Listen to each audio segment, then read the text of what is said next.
Hey, everybody. It's Kevin and Derek and Tim, all from the RPH Ally community, coming to you and talking about finance today. Particularly, we're going to talk about retirement.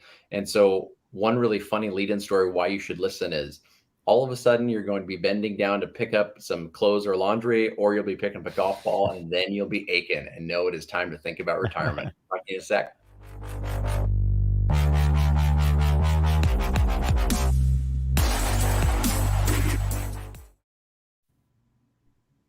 All right, guys. So I'm super excited because these two guys are just two of my favorite human beings. And then for the pharmacy world, when it comes to really getting us lined up for success during our careers, through our careers, and at the end of our careers, these are the two gentlemen that I would go to for anything inside of that space when it comes to what am I going to do with my money and how am I going to set myself up for the goals that I want to achieve. So, without further ado, if we can pop over to Derek Delaney and have you introduce yourself, bud, let the audience know kind of what you do and then what we're going to be talking about, and then flip it over to Tim next. Yeah, well, thank you for having me, Kevin. I'm excited to be here. My name is Derek Delaney. I am the founder of PharmD Financial Planning. PharmD Financial Planning is a flat fee, fee-only, fully fiduciary financial planning firm where we help people retire tax efficiently. So a lot of my work has to do with working with pre-retirees to help them get to the retirement finish line. And I do that with a big focus on long-term proactive tax planning in my firm. Great stuff, Derek. Kevin, thanks for the opportunity to be here. My name is Tim Alberg. I'm the co-founder, CEO of Your Financial Pharmacist. We help pharmacists at all stages of their career, new practitioners, mid-career, pre-retirees, and retirees as they're on their path towards achieving financial freedom. We have a fee-only fiduciary financial planning firm. And one of the things that you'll hear Derek, hopefully, and I emphasize as we go throughout is the importance of fee-only financial planning for those that are looking to work with and engage a planner, whether that's one of us or not, really important as folks are looking at what might be a good fit and a transparent model that has your best interest in mind. So looking forward to this conversation. Yeah, I love that you talk about the transparent model that you guys both run through. And I think just being transparent, retirement is a scary thing for me to think about, guys. The reason why I think retirement is scary to think of is like the lifestyle now, the focuses now are very much so, this is what I'm doing. This is what my daily habits are there. This is where it's going. And all of a sudden you have these things called children and you start to realize that time slips through your hands, like sand. And I think with that now, it makes me think more about how am I going to set not only myself up, but my family up for success kind of moving forward. Would like to hear from both of you guys. Tim, I'll start with you on this one. Just kind of hearing what are some of the components that you feel like are the biggest keys, if you can think of at our stage right now, or early career, let's give ourselves some credit, early career, that you think that having these conversations about these topics now make for a better retirement for individuals? Yeah, I appreciate the early career designation, right? We might be teetering past that, but we'll take it while we can. And this topic is really near and dear to my heart, not only in terms of helping the pharmacist community, but for me and my family personally. I've got 4 young boys. My oldest is soon to be 12. My youngest just turned 4 this past weekend. And often it's those moments of celebration where you're like, gosh, where did 4 years go, right? And then you look up and you start to see that, hey, that whole concept of retirement, that felt like my parents, grandparents thing to think about in the future. And that's, really real for our financial plan. And that's very real for other pharmacists as well. And one of the things I like to start with on this topic is, what does that word even mean, right? What does the word retirement mean? And I think that probably many of us, may have grown up in a household where it was a very traditional definition of retirement. You work 30 or 40 years, you amass a certain amount of money, and then we hope that at some point in the future, we can stop working and draw from the assets that we've accrued, or perhaps Social Security, or a combination of different buckets along the way, that ultimately becomes the income. It becomes the paycheck in retirement that we were obviously used to making throughout our career. And what we are seeing, at least what I've been seeing, is a massive shift, not only just with pharmacists, but, I think probably with the population and generationally as well, that concept is a very squishy term at this point in time. Right. We're seeing a lot of folks that are interested in more of that early retirement, financial independence as a goal. I've seen and talked with pharmacists that, have worked 5-7 years. They've taken a year sabbatical, a year off to travel the world and then they want to get back into the workforce. So they're looking for more of that flexibility, or mini retirements throughout their career, or working part-time for periods or seasons of life. And so I think all of that said, it's really about casting the vision as a starting point. It's going to evolve, it's going to change, of what does this term mean to me? What does it mean to live a rich life, both today as well as into the future? And I think some really good conversations around that concept can then start to inform what the plan may look like as we start to get into the X's and O's of saving for retirement. No, makes so much sense. Derek, what about you, bud? Any things that you feel like now in the early stages, as Tim kind of was going over all the what is retirement, in general, but for you, are there any conversations that can happen now, or early career for us, early career that can really set people up for more success? Yeah. So there is one thing above anything else that somebody can do or focus on that's going to provide them with the biggest bang for their buck or value long term, specifically when it comes to retirement. And that is, what is your savings rate? And it becomes more important the younger you are. There is no stronger vehicle when it comes to building wealth in the world right now than compounded interest, right? It doesn't matter what you use, investment vehicles, it's all secondary to how much can you afford to save for your future self. And the faster and bigger amounts of money you can save, the more powerful the compounding effect will take place over a longer period of time. And there's nothing you can do to make up for that later on in life. You could get a second job, you could invest 3 times as heavily 20 years later, and you're never going to catch up to being able to create what you could have if you just increased your savings rate and set it at a point that is going to allow you to have a ton of optionality in the future. Because most of the time when you're young, or even in your mid-career, you don't quite know what you want when it comes to retirement, or what the next 10 years is going to look like. But you're going to have options. If you have a big pile of money there waiting and available to you to use and deploy, you don't get that unless you start early in your life. So savings rate, percentage of your income, whatever you want to do, is the number one most important thing you can do for yourself at that stage of your career. Derek, I'm so glad you said that, right? Time in the market over time. And, I'm using the market generally, right? There's a lot of different buckets that you can save in, but we tend to underestimate the value of time value of money, compound interest. I think you articulated that so well. And there's certainly nuances with vehicles and tax efficient strategies.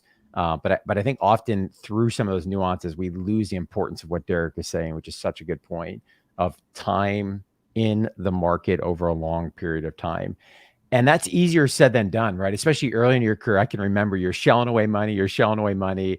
All the while you've got $150,000, $200,000 of student loan debt that's facing you. You're looking at purchasing a home, starting a family. It's a very expensive phase of life. And it's really a trust the process, right? Philadelphia 76ers style. Like, hey, we've got to trust the process that, hey, the early years of savings, you're not going to feel that momentum. But sure enough, time goes on and you start to see that compound interest really take off and grow. And as Derek said very well, like once you've got savings, you've got options.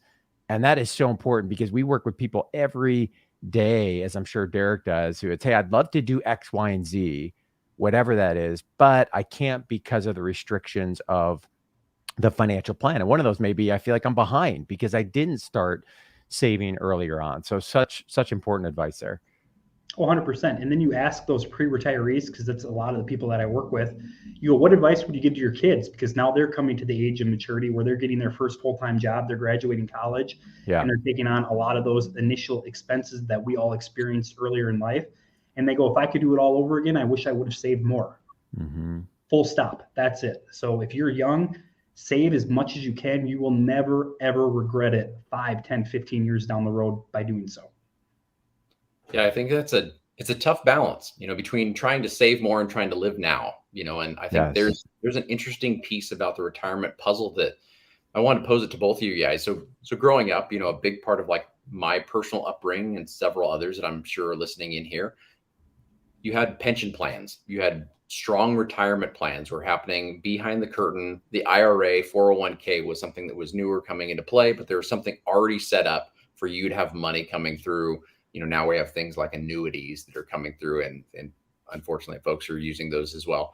But all those things being said, what is happening now in the space of tax deferred like money because before we were trying to shell it away, make sure it was tax deferred so that when we're pulling it out, we'd have less money that we were having to pull away to the government and more money we could put toward our retirement funding. Right now, Derek, what's happening in that landscape? How are things changing, and how should we think about them differently potentially going forward? Yeah, so specifically from the tax planning standpoint, because it is such a huge piece of the puzzle, if you go back to, I believe it was the 1960s, everybody had a pension. Then I believe it was the Studebaker company that went bust, and all the people who had money and pension with that company got wiped away. So then the IRS came out in, I think it was the early 1970s, and said, you know what, we're going to put more of the long-term burden of retirement success on the individual. So they came out with things like the 401k and IRA, which gave people the ability to save for themselves. And if you remember, go back to the 1970s, tax rates were pretty elevated. They were pretty high. So the smart thing to do was, well, let's take some of the money we earn and stick it inside a 401k or an IRA while tax rates were high. And then that way, when we get to retirement and we're earning less, we can pull that money out in lower tax brackets, which on the face was smart. And from a mathematical standpoint, it was even better. But now a lot of those pre-retirees and retirees are getting to retirement, and they're starting to realize that all the money they have saved their entire life is at the mercy of the IRS or Congress when it comes to tax law changes. So 5 years from now, 10 years from now, where are tax rates going to be? You are at the mercy of those decisions because you can't control that liability. So every dollar you take out is directly correlated with what IRS regulation and rules are. And what you net from that can be completely different a year from now, 5 years from now, and 10 years from now. And from a planning aspect, it makes trying to predict the future very, very difficult because you can't narrow down that piece of the puzzle. So for a lot of people today, I think making sure that you're looking at tax efficiency when it comes to your savings and retirement planning is extremely important, which going back 25, 30 years ago wasn't that big of a deal because of the investment vehicles like pensions and the elevated tax rates made those type of decisions pretty easy to make. Yeah, great stuff, Derek. And I think so well said in terms of, the responsibility has shifted now to the investor, right? And, human behavior, because of all the priorities, competing priorities we just talked about a few moments ago, human behavior it's harder now to amass those dollars when that responsibility is on your back, you're shouldering that, and you could put those dollars elsewhere, right? Versus forced contributions, which were what we were talking about in days gone by.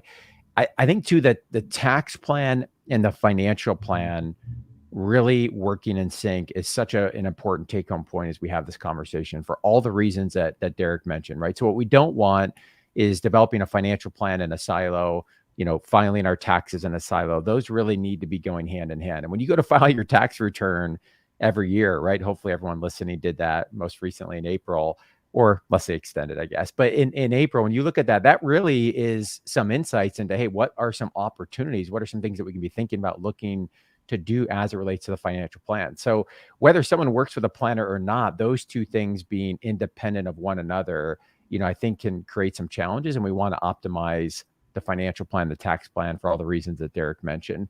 I will add one thing here, and I wholeheartedly agree with what Derek said, with the caveat that it depends. One of the things we often say on the podcast is it depends. It depends. It depends. It depends on your financial situation. It depends on your goals. It depends on the emotional behaviors. It depends on your tax situation. And this is a good example where you can't necessarily just look at one part of the financial plan in a silo, right? So we work with many people that are pursuing something like a public service loan forgiveness plan, where based on how those calculations are conducted, contributions to a traditional retirement account can provide significant advantages when it comes to the student loan repayment. So this is why I think it's so important when we're talking about any topic, right? If we're talking here, if we're on a podcast, we give a webinar, it's like, hey, there are a lot of nuances to consider. And it really does depend on your personal situation. And for one person, it may make sense here, and for someone else, it may not, right? And so I think that, as I always say, get out of that silo mentality, right? You can't just think about retirement without thinking about taxes or other parts of the financial plan. You can't just think about buying a home without looking at other parts of the plan. You can't just think about student loans without looking at other parts of the plan as well. Yeah, I love that holistic approach that you guys are both talking about there, and being kind of cognizant that there's death and there's taxes, and those are both going to be consistent kind of components in life. But one thing that hasn't been consistent is now non-traditional retirements. So before it was usually you go into retirement, the entire thought process is you go into the working world, whatever the career vocation is. You had a ton of individuals that are working in one location for decades, right? Now we see that the transitions of jobs went from 7 years when the three of us were, finishing up our education, to now something closer to 3 years, that we're seeing a rotation from employer to employer kind of switch.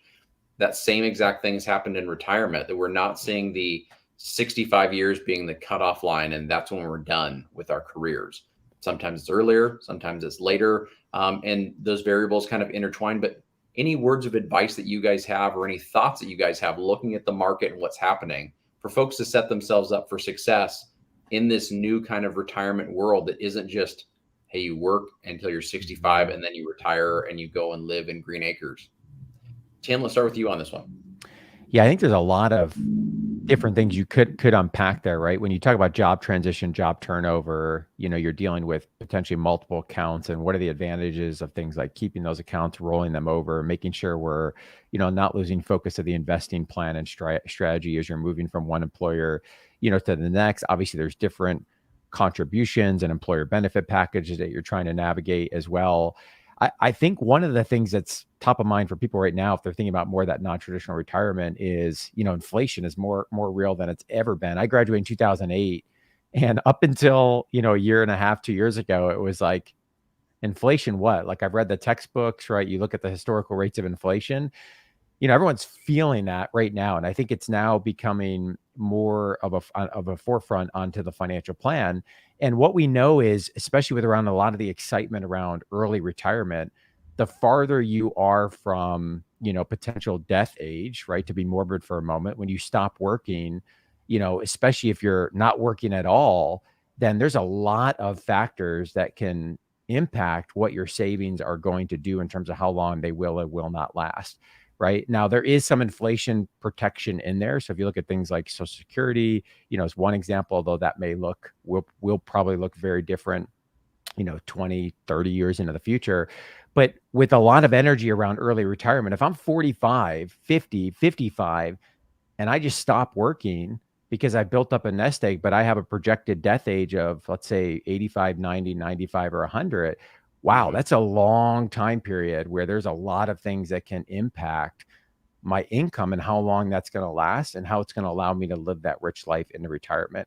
So I think inflation, especially for folks that are in that first 15 to 20 years of their career that maybe haven't lived this. I know when I talk with my parents, are like, well, I bought a house, back in the 80s, and I paid 13, 14%. And, we saw the ebbs and flows of inflation. Like, we haven't.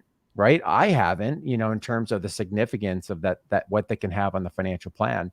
So I think that's really come to life for many people. And as they're thinking about, okay, what are some ways then? Maybe I had this view where it was going to be 45 and I'm no longer working, or 50 or 55. Might there be an off ramp or a transition?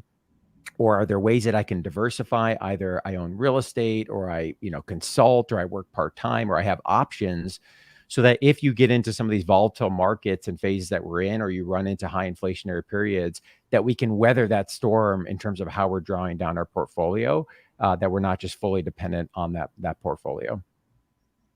Makes so much sense.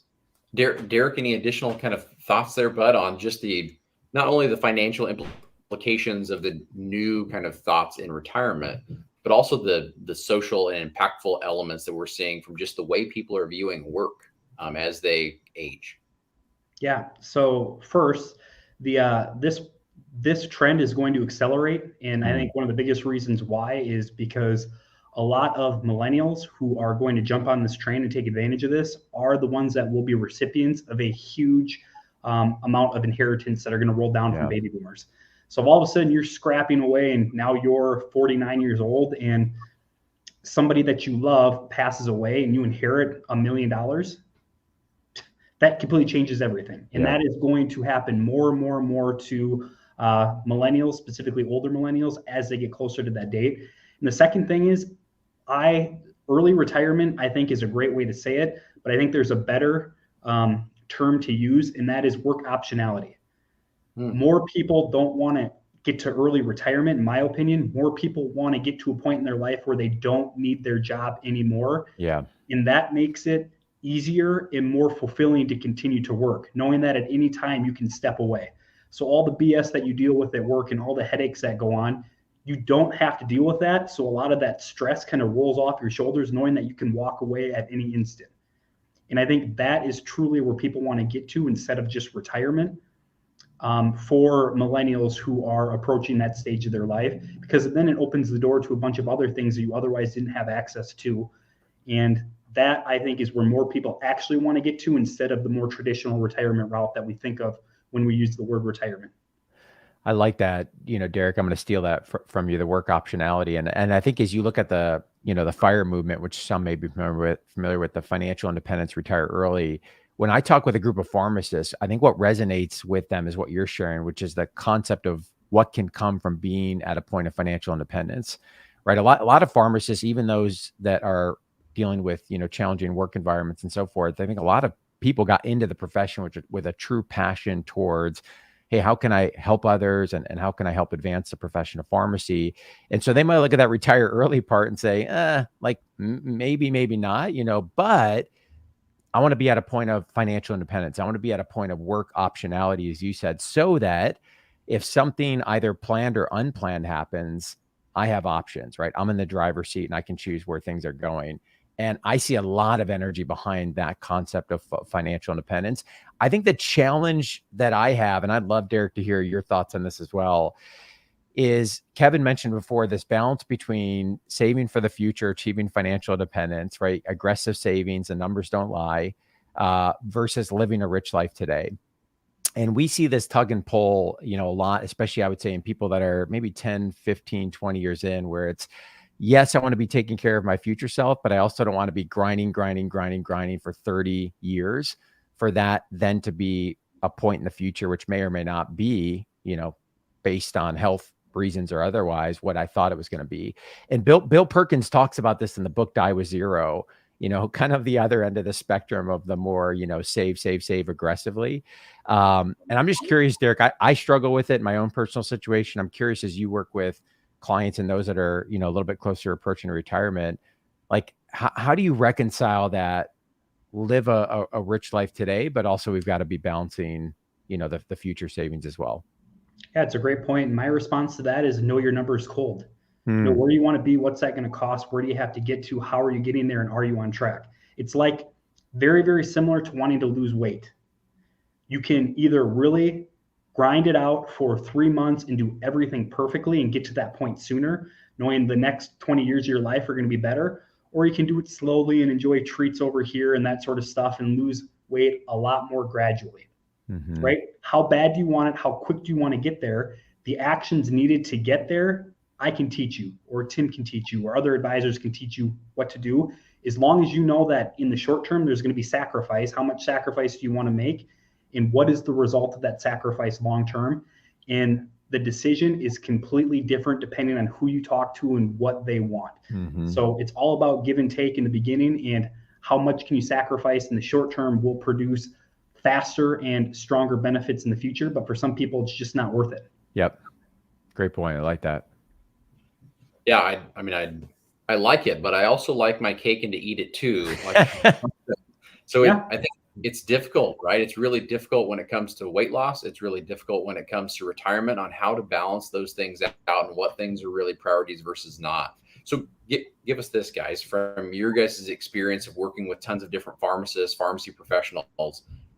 What are the things that you've said, here are some ways you can prioritize the treats, the weight loss thing I think is perfect. So if you're going to have a donut, you need to be able to rate like what is worth, adding on those extra calories, in life. So pulling that back to retirement, like what experiences are you really wanting to make sure are happening? And what things are you really hoping to make sure you're saving? So for example, like the treat, yes, it could be a piece of cake, but it shouldn't be, smoking a pack of cigarettes, for example. Like what things are really deleterious to your financial health that someone could engage in, and what things should they potentially look at and prioritize, say, here's some life experiences to be able to look into. How do you guide a client through that kind of thought process? I know you guys are both going to tell me, well, Kevin, it depends. And you're right. So what is the guiding kind of principles and process to go through that? Derek, we'll start with you on this one. Yeah, so I had this conversation with all new clients, and it's one of the reasons why I think budgets are a bunch of BS. I don't think budgets work. I think people need to first create a baseline of their spending, because how they're spending money now is truly them acting in their own best interest, right? And when you have that baseline set, you can see if there's any money left over for savings, and is that going to be enough to achieve your long-term goals? And then it comes back to, if the answer to that question is no, what do you have to sacrifice in order to make your future reality a reality? And a lot of the times it comes back to, well, do I really want to cut this and spend this that I'm spending right now and enjoy, knowing that it's going to allow me to create the life that I want in the future? And you'll have those type of clashing decisions along the way. But as long as you know the outcome of each of those decisions, because you know your numbers cold, it's going to allow you to make the best decision for you. And it's going to allow you to change course in the future if those priorities change. So just like going on a diet, if you knew that you were at a calorie deficit and you have 800 calories left before you hit what you need to, and that donut's 500 calories, enjoy the donut. But most people don't know that, because they don't know their numbers. They haven't done the planning, and they haven't put in the time to make those decisions more clearly for themselves, while understanding the future outcomes of the decisions today that they make. Yeah, and I really like, Derek, what, when you're sharing know your numbers cold, because I think what we experience a lot is so much of the stress, anxiety, I'm overwhelmed, I'm frustrated, I'm confused. It comes from a lack of clarity on the objectivity of where are we or where are we not. And sometimes we get into those numbers and we don't like the answers, right? We don't like what the numbers show us. But what I always share is, that kind of starts to clear the way where we can start to work with and make a plan and take some steps forward and build momentum, because we finally know where we're at. And even if the numbers don't change in a month or 2 months, they certainly will over time. But short term, just knowing those numbers, knowing that we've considered all the factors, knowing that, we have a target we're shooting from, and here's where we are today. I think we underestimate the power that can come from that. To your point of, if I know what the numbers are, it's a great example on the calorie deficits and eating. Eat the donut, but we have to know our numbers, like to know what those are. And then we can look at that and say, man, it's worth it or it's not worth it. And we go through this process, our financial planning team does with new clients, called Script Your Plan, which is all about, hey, before we start executing on the financial plan, we've got to have a conversation of where are we going? Where do we want to go? What does it mean to live a rich life? And we got to revisit that, because that's going to change over time. And then we start to develop a plan around it. Because at the end of the day, finances, personal finance, money, it's a tool that we can use to accomplish the things that we have defined mean the most to us. And I think that process is really important. I think there's some simple behaviors that you can employ. One that I found to be really successful in my own journey, and I know we use this with clients as well, is really developing buckets, savings accounts, and earmarking them for the experiences, the goals that we have. And that sounds simple, but behaviorally, that is incredibly powerful when you log on to your whatever bank you use and you see various accounts that are labeled for the goals that you have. Here's an account called the trip to Ireland. We said this was important. Here was the date. Here was the amount. We've considered it, to Derek's point, because we know our numbers and we know that we can have that experience without regret or shame on, am I behind on my retirement because I've thought about it. Let's fund it. Let's call it the trip to Ireland, and let's enjoy it because we planned for it. The same can be true for a remodel on a home. We're buying an investment property, right? An experience with our grandkids, and having that visual reminder, as simple as that sounds, versus having that all wrapped up into one checking or savings account, hopefully not a checking account right now with where rates are at, can really be helpful, to get some of that energy and the juice and bringing that vision alive with the financial plan. It's actually what we say we believe is represented in the accounts. And I think a really good planner will kind of put that back up as a reflection and say, hey, are we doing what we said was most important? Right. And this is what we talked about, meant to live a rich life. We've built this system. Are those things happening? If yes, great. If not, why not? Let's talk about what we need to change and how we need to pivot. I love that. And you said one thing that I agree 100% with, and most people don't think about this, and maybe some don't agree with it, but financial success has a huge component of momentum to it. When you do small little things correctly, it makes it easier to do the next thing right. Small little decisions done over and over again have giant compounding effects. Yeah. Even if you feel like you're starting in a small, insignificant spot, start, do it, and just watch how much better things get. I'm so glad you guys are touching on this. So, some of the momentum and some of the thought processes that go into just how we frame our financial health, it's interesting to see how many pitfalls that we can run into. And so right now the world is full of subscriptions. Like, you can subscribe to everything. You just give out the bank account number and they will just pull more money from you every single month without you knowing. So I'd love to hear from you guys right now when it comes to just avoiding those traps that folks fall into, that all of a sudden there is a leak in the boat that they don't even know was there when it comes to their financial wellness. What are some things you guys have encountered over time? I mean, Tim mentioned one of not being aware of interest rates, and having something in a checking account that's making 0 interest versus 4 to 5%, inside of high yield savings accounts today. So just wondering from your guys' perspectives, what are some things that you've seen that have been pitfalls or maybe oversights that you've been able to help clients look at and you guys are seeing in the current market kind of circumstances? Tim, let's start with you on this one. Yeah, that's a great question, Kevin. I'm going to speak out of both sides of my mouth because I do think that some of these micro things matter, especially when you're looking for momentum. And I think we underestimate the power, as Derek said, of what can come from momentum. And, I think sometimes that is scanning for subscriptions, feeling like we're getting some momentum, and it might be 30, 50, 70 bucks a month that we shift from, hey, we really kind of lost sight that we were spending this, and now we're saving it in whatever account, and it's growing compound interest in time. So on one hand, that is important. And I think that momentum can be. I think the other side of this, where I said I'm going to speak out of both sides of my mouth, is sometimes we get lost in the $3 questions, as Ramit said he would like to say, instead of thinking about the $30,000 questions. And yes, momentum is important, but I think there's also a grinding effect that if we're always looking at the cup of coffee we're spending money on, or we're always looking at, this minor expense, but we're losing sight of the bigger questions, or, asking ourselves, how might we take off the top of the income versus, just grinding it out and cutting all these expenses. Both are important. I think both have value, and we tend to sit on one end of the spectrum or other in these conversations sometimes. But I think many pharmacists maybe have that fixed income mindset of, hey, I graduated, started making $110,000, 15 years out, I'm making 123. It's not even gone up with, pace of inflation over time. And they look at that and say, hey, maybe I'm kind of at the point where I'll be the rest of my career. And maybe that is or isn't true in their position. Maybe there's opportunities for them to advance, whole separate conversation around some of the professional development. But are there other strategies, right? Are there side hustles? Is there real estate as a potential pathway? Not for everyone, maybe for some, that can really start to, yes, not just be looking at the expense side of the equation, but also looking at how can we grow on the income side. So all that to say, small things I think are important, but I also think we've got to look at the bigger picture as well.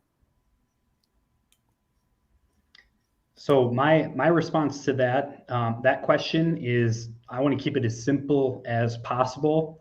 And that is, if you can do two things and do them well, you can fall into how many subscriptions you want and spend your money on anything that catches your eye.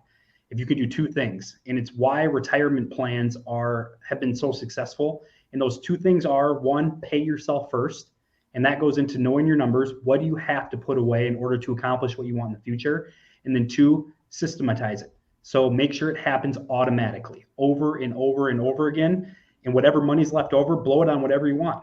If you want to buy 3 Netflix subscriptions for you, your college roommate, and your kid, go for it. Spend your money how you see fit, what makes you happy, what brings you joy, because in the back of your mind and long term that your future self is taken care of, because those initial savings are being put away. They're the correct amount, and over time they're going to produce the type of money you need to live your best life long term. So do those two things, and then take whatever else you have left and spend it on whatever makes you happy. And I think that accomplishes those two things: taking care of yourself and living how Tim puts it, a rich life today. Yeah, that's such a good. You're talking about a big mindset shift there, right? From hey, I'm tracking expenses, I'm allocating what's left over, to I'm prioritizing paying myself first. Mm-hmm. And then once you earmark those dollars, if you've accounted for it, I think there's some big things that come into play there, right? Like your home obviously would be one, your income, where that's at. So what are those large fixed expenses? But if you can prioritize paying yourself first, after that, because we've done that proactive planning, because we funded ourselves first, not to say the rest doesn't matter, but it's a totally different way of looking at, the equation and how we account for those goals. And it's going to make being able to blow the extra money on fun things much more enjoyable. So you get a bonus at the end of the year. Go buy that new boat. Go on that vacation. Don't think twice about spending that money on things you enjoy that are going to create memories today, because you already have your future self taken care of, because you paid yourself first and you made that automatic every single week, month, or whatever. I love it.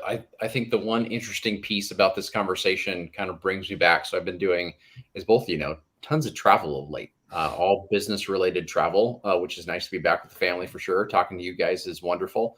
But the one thing interesting on the travels is some of the concern of young pharmacists about the career trajectory that they're looking at, about what is happening in the profession. So I'm going to give you guys one example of a student that I sat with. And he said, Kevin, I really want to do a specialty residency because I feel like that'll differentiate me in the market. And with that specialty residency, I want to be able to translate that into a 20 or 30 hour per week type of job, because I know that I'm going to need the extra time to do other side hustles to be able to make the income that I thought I was going to make in this career, to be able to do the things I want to do. So the reason why I bring that one up in this conversation about retirement in general is that side hustle mentality and being able to weigh, I'd love to get into specifics, but we're talking generalist here, but being able to weigh like the amount of time that you're putting in, effort you're putting into increasing the revenue coming in, the job satisfaction components. What are you guys hearing from your guys' clients and their perspectives right now on the pharmacy world and pharmacy market and what they're trying to do to position themselves for success? We'll go with Derek on this one first. I think it's overblown, and I think it's overrated based off conversations with my clients who are getting ready to retire. From what I have seen, if you think that you're going to cut back on your hours as a pharmacist to create some sort of side hustle to increase your overall income, majority of the time, based on what I have seen, it never works out that way. You can never replace the lost income from a full-time pharmacist position by doing a little side hustle. There's just not enough time, but quality of life may go up because you may have more time freedom to do other things. So if that's important, great. Yeah. To be honest with you, from what I have seen, the person who grinds it out in retail pharmacy for 25 years, who can suffer through that financially, are way ahead of others who try to get cute with it by working 25 hours a week and starting the side hustle. And long term, I just see that gap continuing to grow.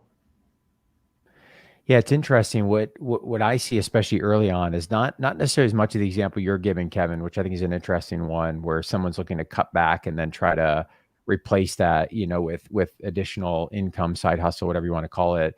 I see a lot of people that are, hey, I've got 40 hours a week. For whatever reason, I can't work overtime, or there's not options available, and I want to earn additional income. And the benefits I see from that are a couple of things.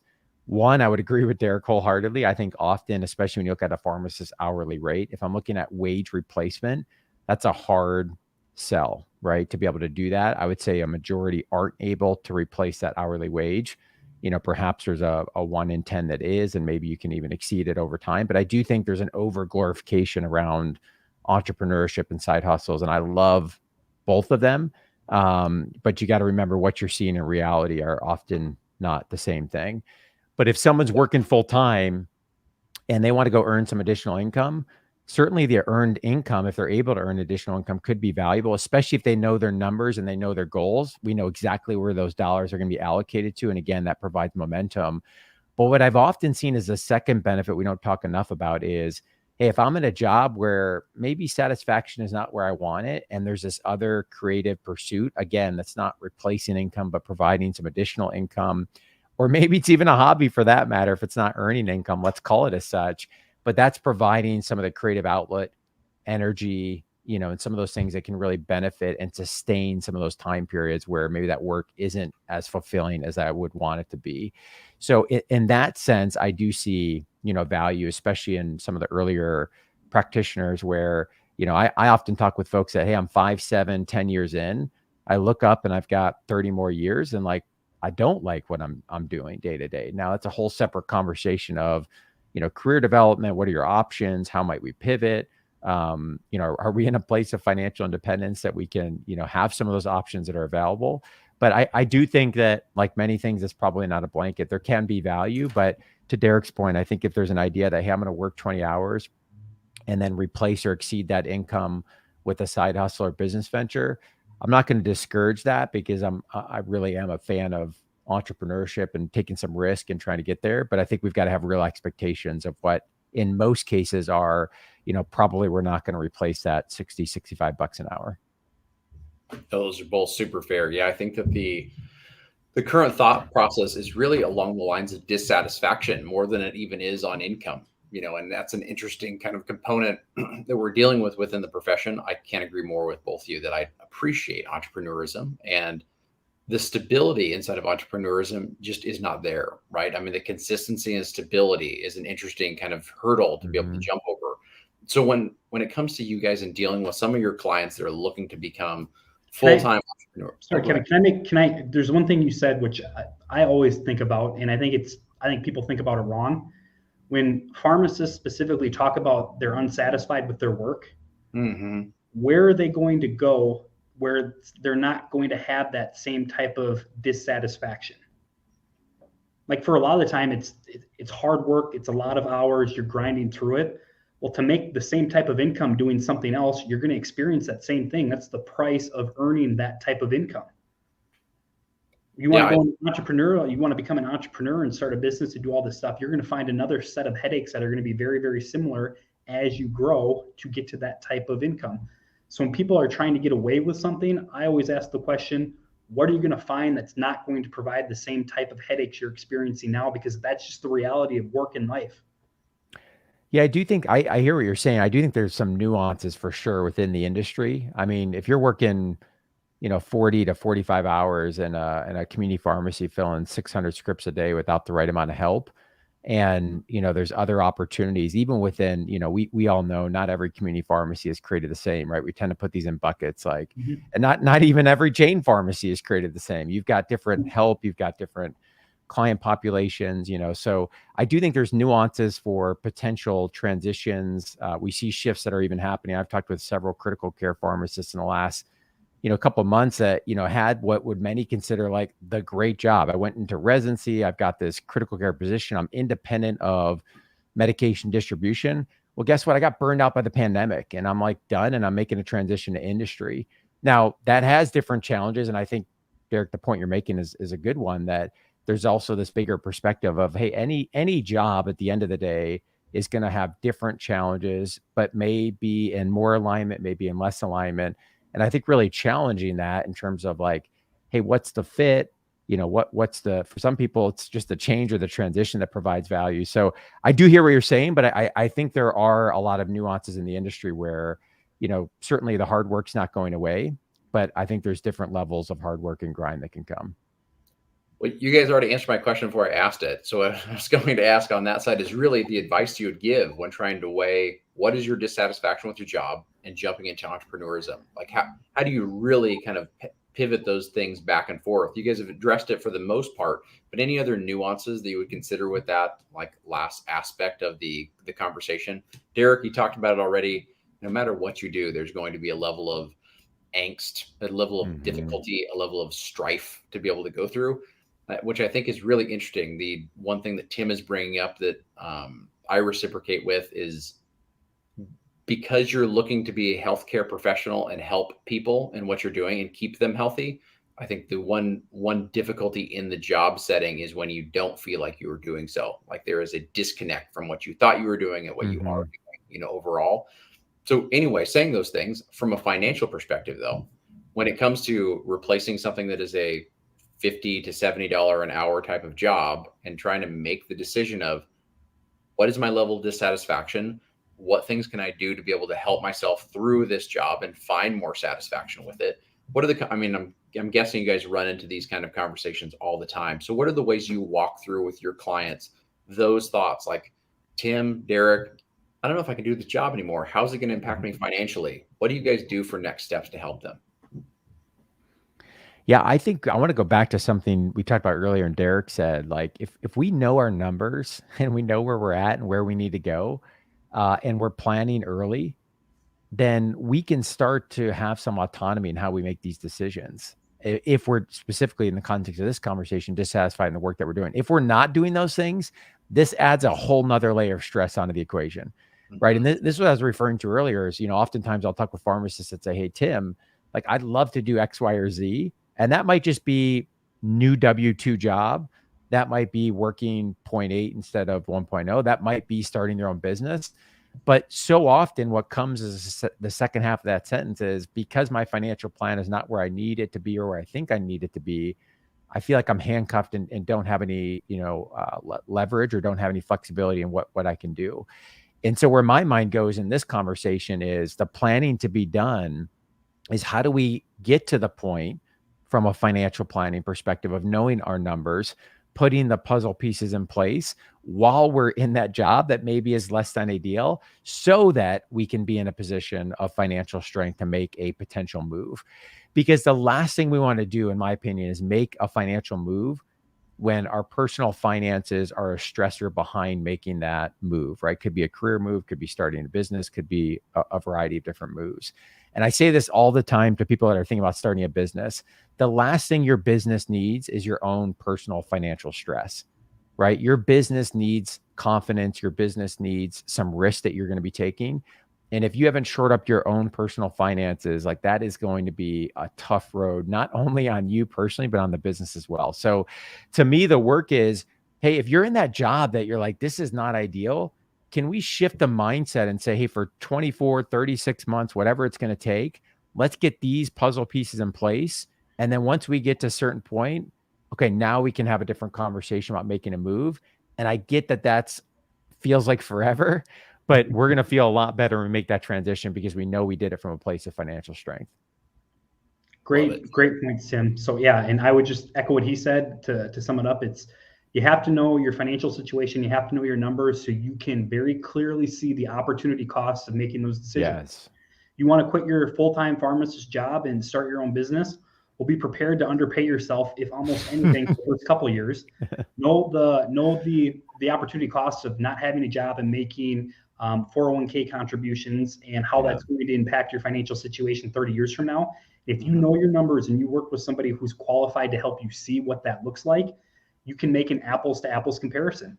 And at that point, it's going to be a lot easier to say, hey, maybe the pain I'm suffering right now because of the job I'm in is actually worth it, knowing what the outcome is going to be compared to making the switch to something else, knowing that it's going to bring me down a peg or two financially 25 years from now. But you can't know that, and you can't have a real conversation about that unless you know your financial situation and what you're on path to achieve long term. Yeah. And I think the feeling of being stuck, right? Kevin, you mentioned that feeling of, hey, I got in this to help patients. I got in this because I had this vision of what this would be. And then it's not that. That's something you hear a lot from, new practitioners, but also that feeling of being stuck is what grinds people down mentally. And so I think what we're talking about here is if we can start to get unstuck by, having a plan in place, giving ourselves a position to be able to move forward from that moment or from that position of strength, or we start to develop a plan. Maybe it's not tomorrow making that move, but hey, in 3 years, I want to be able to do this and this. And to get there, we need to do A, B, and C. Even though your work environment tomorrow you're going to walk into is no different, that's a completely different mindset shift now that we have because we have a plan, we have action that we can take, and we have a vision that we've begun to cast of where we're going to go. It will feel better. And that goes back to the original point we both talked about, getting to a point of work optionality. Yes. This makes a job so much more tolerable, even if circumstances don't change at all, knowing you have an out or a plan to get out. So well said by both of you guys. So we touched on some things that were really related to students and early career. We talked about if there is a pivot or something else that's going to happen mid-career, if it's dissatisfaction, if you want to do something new. Thankfully, we had Kelly chimed in with, fortunately, hospital pharmacist jobs revolving to allow for more diversity and inclusion of retail pharmacists, which is awesome. So there are other opportunities to maybe shift the career. Doesn't have to be an entrepreneur route. Could just be shifting to another pharmacy job. Now, if we can, with these last, few minutes, let's talk about the folks that are on the other end of the spectrum now. They're getting toward the ends of their careers and they're planning for, an eventual retirement that's happening.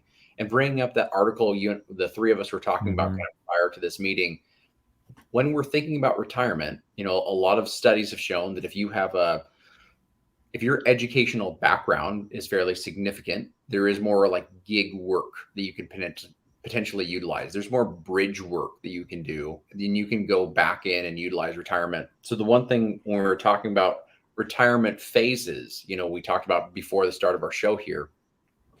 Tell me this, like when you guys have retirees that are going into the first phase of retirement and they're saying, give a quick example, had an aunt and uncle, they were still working, partially working, taking care of their grandkids, loving every minute of it.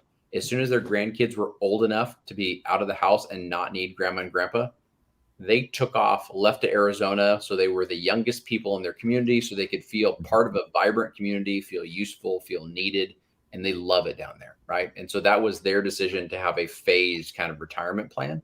Now they're getting to this phase of life now that, there are health things and stuff that pop up every once in a while. And so I'm wondering from your guys' perspective, how do you help people understand that retirement isn't just here's the date, here it's over, and now you're going to do this for the rest of your life, sip Mai Tais on the beach. What's the conversations you guys have had to help them be more successful and fulfilled in their retirements? Derek, let's start with you on this one. Yeah, so my response to that with any of my clients is talk to somebody who's already retired and get their honest feedback. Then talk to the next person, talk to a family member who already is, and start gaining what their real world experience has to offer. Because we could talk about hypotheticals all day long, but we're probably not going to touch on a lot of the points that reality are going to bring that we don't know, but somebody else who's recently gone through it can provide. So talk to those individuals, get their feedback, and then start thinking about that, and then be prepared for the fact that what you think retirement is going to be is probably not actually how it's going to play out, and be okay with that. What are the questions you'd ask, Derek? To those specific people? Yeah, to those family members. Yeah, so I would start by asking, what do you want to accomplish in retirement? What does your best retirement life look like? Mm-hmm. And most of the time, overwhelming majority of the time, people talk about wanting to sustain or rekindle a lot of the relationships that they found value in earlier in life. So a lot of my retirees or pre-retirees go, I want to move closer to my kids so I can be closer to my grandkids and go watch their little league games and do that sort of stuff. And all of the other decisions revolve around those core relationships. So the first thing is, what does your best retirement look like? What are those key relationships that you want to keep and build on in retirement? And making sure that that is part of all the other decisions we make becomes paramount. Awesome. Derek, before we recorded, I thought you said something really profound that I want the group to hear about the transition phases that happen in retirement and how we, to your point, we go in with this mindset or this game plan, and then things change, right? The grandkids eventually get older. We may have made substantial decisions to move by family or make that transition. Can you share a little bit more of what you said pre-show and then how you talk through that with clients? Yeah. So again, relationships are a huge thing people want to build their retirement around, at least in my experience, regardless of profession. And a big proponent or a big reason for that is because they want to be able to experience life with their kids and their grandkids. But what happens in order to do that for a lot of people is they have to move to get closer to their kids and their grandkids. So what they end up doing is they end up uplifting the last 35, 40 years in some cases of their life and all those other relationships and sense of community to take part in that short period of time of being able to thrive in the relationships with their kids and grandkids. But at some point, grandkids grow up, they have their own lives, so do their kids, and you start to naturally separate. And what I find with a lot of people who end up making that type of move is after their grandkids get a little bit older, they end up missing a lot of the life and relationships and community they originally had that they lost because they moved. So understanding how that process plays out and what that progression looks like and what you're giving up before you make those big decisions is extremely important. And what other alternatives could you use without having to go to the extreme of picking your life up and moving somewhere else in hopes of creating that best kind of relationship with your kids and grandkids, knowing you're giving up so much. Yeah, and this is where I think it's so valuable to have a person in your corner, a third party, if you have, you and your significant other spouse are working together, to ask some of these questions to get you talking between one another about, what are the goals for retirement? Are we accomplishing things? What's moving? What's transitioning? How do we need to pivot? Obviously what's the risk tolerance? Are we on track? All these types of things are so important. I recently did a podcast with a retired faculty member, Dave Zagaric, who was in an academic position for 30 something years, and he talked about this concept of retirement really as the shift to his preferment phase in his career. And I liked what he said of, we've got to stop thinking about retirement as the finish line and really start thinking about it as halftime, where we're evaluating, looking back and setting a plan for where we're going to go forward. And I think especially, I'm 15 years into my career. It feels like you're in the thick of, young family and saving. And am I doing enough? And are we doing all of these things that we want to do as a family? It's easy, I feel it at times, to fall into that trap of like, at some point in the future, like, the kids are going to be older, we're going to stop working, and then we'll do A, B, or C, right? We'll do these things and goals. And again, I think that furthers this concept that like retirement, whatever that means, is this finish line. And it's not, right? We've got to have the plan for not only mathematically and financially, how we're going to spend this money and how we're going to be able to fund the goals, but what are those goals in retirement and how do they shift and how do they evolve, as Derek is talking about, as they will over time? And how can we have that flexibility in the latter part of our life as we do also talking about the planning to get there? I love that. I think that both of you guys bring up some fantastic points about the finish line aspects and then just the sense of community, right? In general, what is community to you? What is like the feeling of being productive? Like, it doesn't have to be productive financially. It can be productive relationally, whatever the case may be. But that is something that is fairly innate within our psychology, to have that feeling that we are valuable or give value. Right?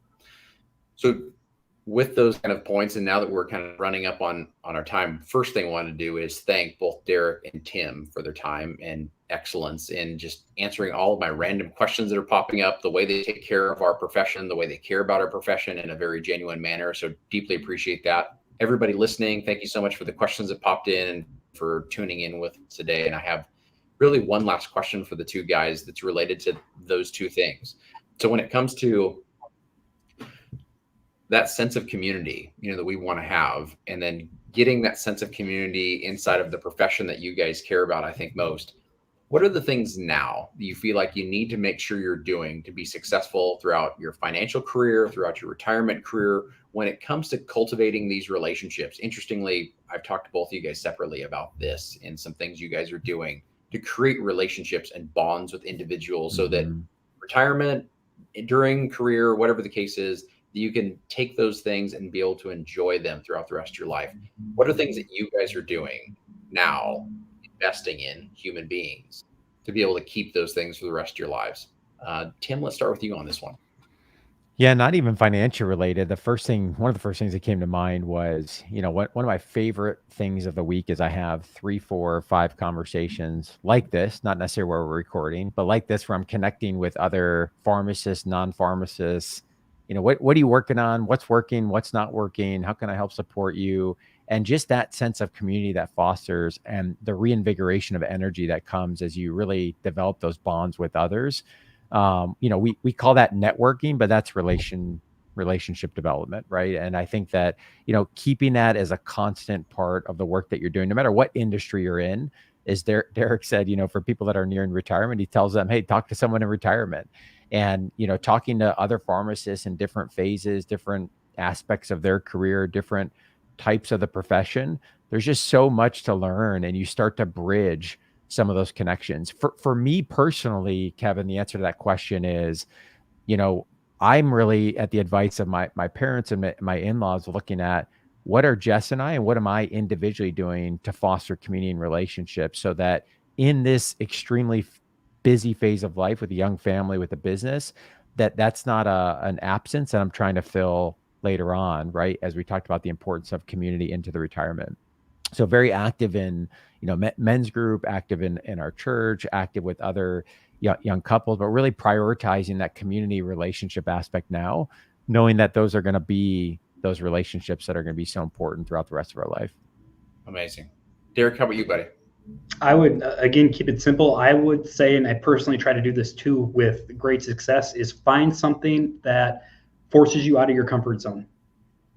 Get out to a networking event, join a pickleball league, do something where you're interacting with other people that may feel uncomfortable, communicate with other people, be vulnerable, And I think an unintended consequence of being able to do that and building a network outside of your just sphere within pharmacy is going to be extremely important, at least financially and retirement wise, is I think the ability for part-time work is going to grow exponentially in the next 10 to 15 years. And I think the skills pharmacists have outside of understanding pharmacy, which is communication, problem solving, and critical thinking, are qualities businesses are going to look for in spades. And if you have that, you have relationships, you're going to find that there are going to be a ton of part-time, flexible work opportunities inside and outside of pharmacy that people are going to be able to take advantage of, which could accelerate your retirement timeline tenfold. Wow. But you're never going to get there. You're never going to meet those people unless you step out of your comfort zone and do things and communicate with people and create relationships that you aren't already doing. Yeah, that's good stuff. No, I love that. Well, thank you both. I'm glad I've communicated and kept relationships with both of you. Thankful for you guys in my life. We will be doing more of this, folks that are listening. Kelly, Abraham, everybody else that's out there, thank you so much. If you're watching the recording, come on over to RPH Ally. Ask both Tim and Derek any questions that you guys might have. Find them on all their social media outlets and connect with them there. Both great guys with tons of fantastic advice. We'll be back and doing some more of this exact thing on a next topic. Let Derek, Tim, and I know what you'd like to hear us talk about, and we'll jump into it to make sure the pharmacy world feels taken care of financially too. Guys, we'll talk to you really soon. Have a great rest of the day, everybody. Take care. Thank you, Kevin.